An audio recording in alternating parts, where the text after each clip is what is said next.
అందరికీ ఎంతో ఇష్టమైన, ముఖ్యంగా పిల్లలు ఎంతో ఇష్టపడే ఫ్రైడ్ చికెన్ మన స్టైల్‌లో ఎలా చేసుకోవాలో చూద్దామా? ముందుగా చికెన్‌లో సాల్ట్, కారం, పసుపు, కొంచెం baking soda, garam masala, chicken masala, మిరియాల పొడి, ఒక్క గుడ్డు వేసుకొని బాగా కలుపుకొని ఇందులోనే కొంచెం కసూరి మేతి పౌడర్ వేసుకొని, కొంచెం dark soya sauce, chilli sauce, అల్లం వెల్లుల్లి పేస్ట్ వేసుకొని బాగా కలుపుకొని ఒక 2 గంటలు ఫ్రిడ్జ్‌లో పెట్టుకొని మ్యారినేట్ చేసుకోవాలి.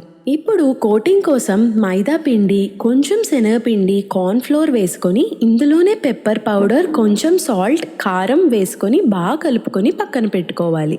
ఇప్పుడు ఐస్ వాటర్ తీసుకొని మనం మ్యారినేట్ చేసుకున్న చికెన్ని రెడీగా చేసుకున్న పిండి మిశ్రమంలో ఈ విధంగా కోట్ చేసుకొని మళ్ళీ కూల్ వాటర్లో వేసి ఒక్కసారి కోట్ చేస్తే ఈ విధంగా కనిపించాలి.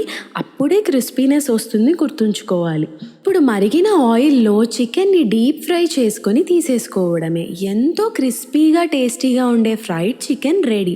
ఇప్పుడు పైన నుంచి పెరి పెరి పౌడర్ వేసుకొని తింటే అసలు పర్ఫెక్ట్ స్నాక్. దీన్ని మించిన టేస్ట్ ఇంకేం లేదేమో అన్నంత రుచిగా ఉంటుంది.